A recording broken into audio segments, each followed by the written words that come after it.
मैं ये जानना चाहूँगा इस धाम की जो है विशेषता क्या है और कब से आपने इसका स्वप्न देखा और क्या स्थान है? इस धाम की सबसे बड़ी विशेषता है यहाँ बाबा पूर्ण रूप से विद्यमान है। बाबा के मंदिर बहुत जगह हैं, लेकिन बाबा इतने बड़े चमत्कार अगर कर रहे हैं तो बाबा यहाँ पर हैं इसीलिए कर रहे हैं। तो हम तो इस सबसे बड़ी विशेषता ये मानते हैं कि बाबा का यहाँ पर होना।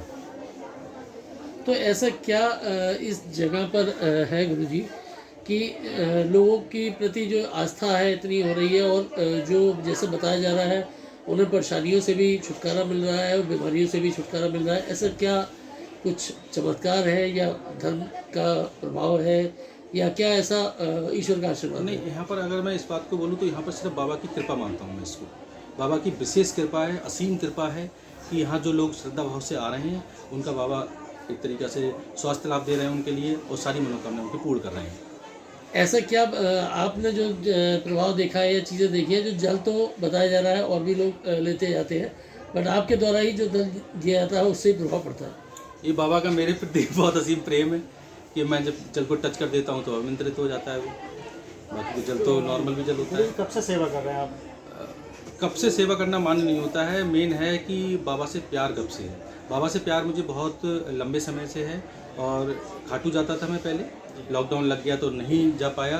तो जब नहीं जा पाया तो उस समय मैंने सोचा कि क्यों ना बाबा को ही यहाँ ले आऊँ। और लास्ट में बाबा से जब मैंने वहाँ खाटू में जीना बना हुआ स्टील का एक, वहाँ खड़े होकर मैंने बाबा से ये बोला। मैं थोड़ा सा भावुक भी था क्योंकि मुझे वही घोषणा पता चली थी कि अब लॉकडाउन लग गया है और मंदिर अब नहीं अब खुल पाएगा अगले महीने।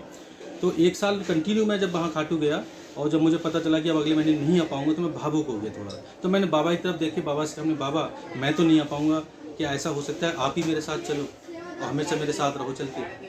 तो बाबा को मैं ले आया। मुझे ये एहसास उस समय तो नहीं आया कि बाबा वास्तव में मेरे साथ आ गए हैं, लेकिन जब यहाँ चमत्कार होने शुरू हुए तो मैं समझ गया बाबा उसी दिन मेरे साथ यहाँ आ गए थे। पहला ऐसा कौन सा वो यहाँ चमत्कार या आभास हुआ आपको कि सबसे बड़ा चमत्कार, पहला चमत्कार ये था, एक बच्ची यहाँ पे मृत हो गई थी। पीछे पानी का टैंक था, उसमें टैंक में गिर गई थी। जब उसको निकाला तो उसकी धड़कन वगैरह सब रुक गई थी। सारे लोगों ने उसको चेक किया था और वास्तव में उन्होंने बोला था कि ये बच्ची अब जीवित नहीं बची है। बाबा की मैं आरती कर रहा था। आरती करने के बाद तो जब स्तुति हो रही थी तब मुझे एहसास हुआ कि बाहर कुछ शोर मच रहा है, बाहर कुछ लोग परेशान हैं। जब मैं स्तुति पूरी कंप्लीट करने के बाद में बाहर आया, मैंने बच्ची को चेक किया पहले तो उसमें ना धड़कन थी किसी तरीके की। मैं समझ गया कि यहाँ पर बहुत बड़ा कुछ गलत हो गया है। लेकिन बाबा के पास मैं वापस गया और बाबा से मैंने बोला कि बाबा यहाँ पर दो ही ऑप्शन है आपके सामने, या तो इस बच्ची को जीवित कर दो, और बच्ची को जीवित किसी कारणवश नहीं कर पा रहे, उसकी आयु पूरी हो गई है, तो आप मुझे अपने पास बुला लो। और इन दोनों में से अगर आपने एक ऑप्शन भी नहीं माना तो मैं आपको वचन देता हूँ मैं भी अपना शीश का दान दे दूँगा। और यही हुआ कि वहाँ किसी शक्ति ने मुझे उठाया और उठाने के बाद में मैं जब लोटा लेके बाहर निकला तो लोग मुझ पर हंस रहे थे कि ये तो मर गए, इस पर जल छिड़कने आ रहे हैं, ये क्या करेंगे इसमें। लेकिन भाव ऐसे थे, करने वाले सब बाबा हैं, मैं तो एक माध्यम हूँ केवल। मैंने जल के छींटे उस बच्ची पे मारे और बच्ची वो जीवित हो गई थी। ये घटना कई लोगों के सामने हुई थी, सबके सामने, और बच्ची आज जीवित है। बच्ची आती है, धाम पे आती है और तब से श्याममय हो गई है बिल्कुल वो। तो कुल मिला के ये है कि बाबा ने वो ऐसा चमत्कार दिखाया था, उसी समय से मेरा पूरा जीवन परिवर्तन हो गया। मैं पहले और चीज़ों में मतलब थोड़ा था, मैं यहाँ का अध्यक्ष था केलको मंदिर कमेटी का, और आज मैं फिर यहाँ पर महंत हूँ। और मैंने अपना पूरा जीवन बाबा के चरणों में सेवा में लगा दिया। नीम का पेड़, ये पेड़ मुझे बहुत लंबे समय से आकर्षित करता था। उस समय मैंने मंदिर बनाने की भी नहीं सोची थी, बाबा के बारे में भी मैं खाटू भी नहीं गया था। उससे पहले से ये पेड़ मुझे आकर्षित करता था अपनी तरफ से। हमारे गुरु हैं देवरा बाबा, देवरा बाबा वृंदावन में उनका आश्रम है, तो वहाँ उनकी मैं माला करता था यहाँ बैठ के, देवरा बाबा की, अपने गुरु की। तो ये पेड़ मुझे आकर्षित करता था। ये मतलब ये ऐसा मुझे महसूस होता था कि ये मैं यहाँ माला ना करूँ, पीछे आम के पेड़ है और मैं नीम का पेड़, बहुत छोटा पेड़ था वो उस समय पर, छाया भी ज़्यादा नहीं थी उसकी। तो वो पेड़ मैं सोचता था इतनी छाया भी नहीं है, फिर ये पेड़ मुझे आकर्षित क्यों कर रहा है। और जब मंदिर बनाने की सोची, ये मंदिर बनाने की दिमाग में बाबा लाए, तो इसी खेत पे मेरा उंगली उठी। तो जब उंगली उठी मैं समझ गया कि पेड़ कहीं ना कहीं इस पे ही सारी शक्तियाँ हैं। और आज भी ऐसा है कि मैं जैसे किसी का जल पड़ता हूँ तो मेरा माइंड उस पेड़ पे जाता है, और मैं किसी को आशीर्वाद देता हूँ तब भी मैं उसी को ध्यान में रख के आशीर्वाद देता हूँ। तो वो अभी कैमरे में कहना थोड़ा ठीक नहीं रहेगा। शक्तियाँ हैं, वही लोगों का यहाँ भला कर रही हैं, और सबसे मेन तो हमारे बाबा हैं, और बाबा की वजह से ही यहाँ इतने लोग आ रहे हैं और इतने लोग ठीक होके जा रहे हैं। सवाल खड़े करते हैं। अरे सवाल तो लोगों ने राम पे भी उठाए थे, इलेक्ट्रॉन पे भी उठाए थे। देव और दानव, अगर नेगेटिव पॉजिटिव नहीं होंगे तो फिर पॉजिटिव का क्या मतलब रहेगा। नेगेटिव होता है तभी तो पॉजिटिव होता है। तो इस तरीके के लोग तो हर युग में रहे हैं, यही युग नहीं है और आगे भी रहेंगे, आने वाले समय में भी होंगे। हम उन पर ध्यान नहीं देते हैं।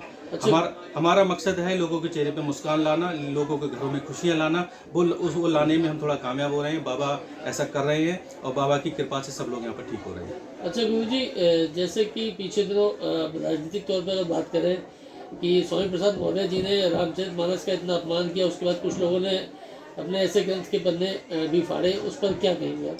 नहीं देखो, ये सब चीज़ें ऐसे लोगों पे कायदे में मेरे हिसाब से देखा जाए तो ऐसे लोगों को ध्यान ही नहीं देना चाहिए। उनके पन्ने फाड़ने से क्या फ़र्क पड़ जाएगा? आप इस बात को आ जाओ, ठीक है। कोई अगर कीच में घुस रहा है तो क्या हम भी कीच में घुस जाएंगे? अरे घुसने तो उसको पढ़ने तो उसको हम ध्यान ही नहीं देंगे, पढ़ा पढ़ा परेशान हो जाएगा, निकल आएगा बाहर से। नहीं, कहीं ना कहीं आपको नहीं लगता कि इतने बड़े धर्म ग्रंथ का अपमान किया गया है, प्रति जो फाड़ी गई है उनकी, तो इस बारे में आपका क्या कहना है? इंसानों में ताकत है इंसान को जवाब देने की। उनको राम भगवान जवाब देंगे और दे चुके हैं।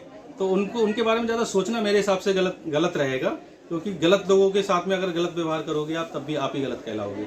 ऐसे लोगों को तो ईश्वर के ऊपर छोड़ देना। ईश्वर उन्हें वो सजा देता है जो इंसान कभी दे ही नहीं सकता। तो हम भी अगर यहाँ धाम के बारे में कुछ गलत बोलता है कर देता है। तो हम तो कहते हैं स्वामी प्रसाद वो हुए स्वामी जी या और कोई और हुए इस तरीके के लोग। इस तरीके के लोग भी होना बहुत ज़रूरी है। जब इस तरीके के लोग होते हैं तो अच्छे जो लोग होते हैं उनकी आस्था और तेज़ी से बढ़ जाती है। अच्छा, महाराज बागेश्वर महाराज जी के यहाँ उन पर भी जो जैसे कुछ लगी बातें और कुछ पत्रकारों ने भी गलत क्वेश्चन उठाए कि आप माइंड रीडिंग करते हैं, तो देखो उनके सुनो, लिए क्या वो कुछ भी कर रहे हैं, सनातन धर्म को तो एक कर रहे हैं, सनातन धर्म का झंडा लेकर तो चल रहे हैं। किसी भी इस तरीके के व्यक्ति पर अगर आप आरोप प्रत्यारोप कर रहे हो, करने वाले होते कौन हो? पहली बताओ, आप क्या कर रहे हो? पहले स्वयं को देखो, फिर दूसरे पे आप उंगली उठाओ।